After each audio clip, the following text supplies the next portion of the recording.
రాష్ట్రం మొత్తం జనాభా 5.31 కోట్లు. అందులో వెనుకబడిన తరగతుల వారి సంఖ్య 2.68 కోట్లు. మొత్తంగా బీసీల వాటా 50.59% ఉంది. అంటే రాష్ట్ర జనాభాలో వెనుకబడిన తరగతుల వారే సగానికి పైగా ఉన్నారు. వైసీపీ హయాంలో 2024 ఎన్నికల ముందు సచివాలయ సిబ్బందితో రాష్ట్ర వ్యాప్తంగా చేపట్టిన కుల గణన ద్వారా ఈ వివరాలు వెల్లడయ్యాయి. బీసీల్లో ఏ కులం వారు ఎంత జనాభా ఉన్నారో వివరాలు సేకరించిన అప్పటి ప్రభుత్వం నివేదికను మాత్రం తొక్కిపెట్టింది. తాజాగా ఆ నివేదిక వెలుగులోకి వచ్చింది. ఇటీవల కూటమి ప్రభుత్వం రాష్ట్ర వ్యాప్తంగా చేపట్టిన సమగ్ర కుటుంబ సర్వే దాదాపు పూర్తయింది. అందులోనూ బీసీ జనాభా దాదాపు ఇంతే శాతం ఉన్నట్లు తెలుస్తోంది. రాష్ట్రంలో బీసీలను 5 కేటగిరీలుగా విభజించారు. ఇందులో మొత్తం 138 కులాలున్నాయి. బీసీ ఏ కింద 51, బీసీ బి కింద 27, బీసీ సి కింద 1, బీసీ డి కింద 45, బీసీ ఈ కింద 14 కులాలున్నాయి. జిల్లాల్లో మొత్తం జనాభాలో బీసీల శాతం పరంగా శ్రీకాకుళం తొలి స్థానంలో ఉంది. ఈ జిల్లా జనాభాలో 80.83% మంది వెనుకబడిన వర్గాలే.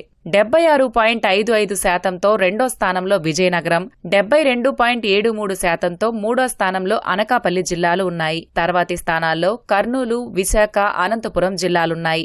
మొత్తంగా రాష్ట్ర వ్యాప్తంగా పరిశీలిస్తే బీసీ జనాభా అత్యధికంగా ఉత్తరాంధ్రలోనే ఉంది. కనిష్టంగా అల్లూరు సీతారామరాజు జిల్లాలో బీసీల జనాభా కేవలం 3.26% మాత్రమే ఉంది. పోలవరం, తూర్పుగోదావరి, ప్రకాశం, డాక్టర్ బిఆర్ అంబేద్కర్ కోనసీమ జిల్లాల్లోనూ బీసీ జనాభా తక్కువే ఉంది.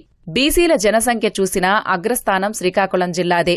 ఇక్కడ అత్యధికంగా 19.29 లక్షల మంది వెనుకబడిన తరగతుల వారున్నారు. తర్వాతి స్థానాల్లో కర్నూలు, విశాఖ, అనంతపురం, విజయనగరం, అనకాపల్లి, శ్రీ సత్యసాయి జిల్లాలున్నాయి. కాకినాడ, నెల్లూరు, నంద్యాల జిల్లాల్లో సుమారు 10 లక్షల చొప్పున ఉన్నారు. అత్యల్పంగా అల్లూరి సీతారామరాజు జిల్లాలో 22,878 మంది ఉన్నారు. పోలవరం, బాపట్ల, పార్వతీపురం, మన్యం, మార్కాపురం జిల్లాల్లోనూ బీసీ జనసంఖ్య తక్కువగా ఉంది.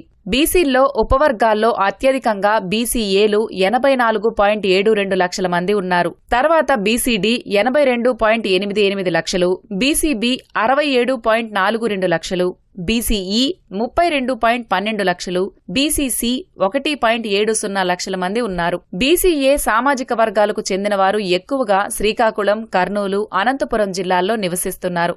బీసీబీ జనాభా కర్నూలు, తూర్పుగోదావరి, పశ్చిమ గోదావరి జిల్లాల్లో ఎక్కువగా ఉంది. బీసీసీ వర్గాలు పశ్చిమ గోదావరి, ఏలూరు, కృష్ణా జిల్లాల్లో ఎక్కువగా ఉన్నారు. బీసీడీ జనాభా విజయనగరం, అనకాపల్లి, శ్రీకాకుళం జిల్లాల్లో అత్యధికంగా ఉంది. బీసీఈ వర్గాలు కర్నూలు, నంద్యాల, కడప జిల్లాల్లో ఎక్కువగా ఉన్నారు. అయితే సామాజిక వర్గాల వారీగా వైకాపాకు అనుకూలంగా శాసనసభ స్థానాల్లో అభ్యర్థుల ఎంపిక కోసమే అప్పట్లో సీఎం జగన్ ఈ నివేదికను బయటపెట్టలేదని విమర్శలొచ్చాయి.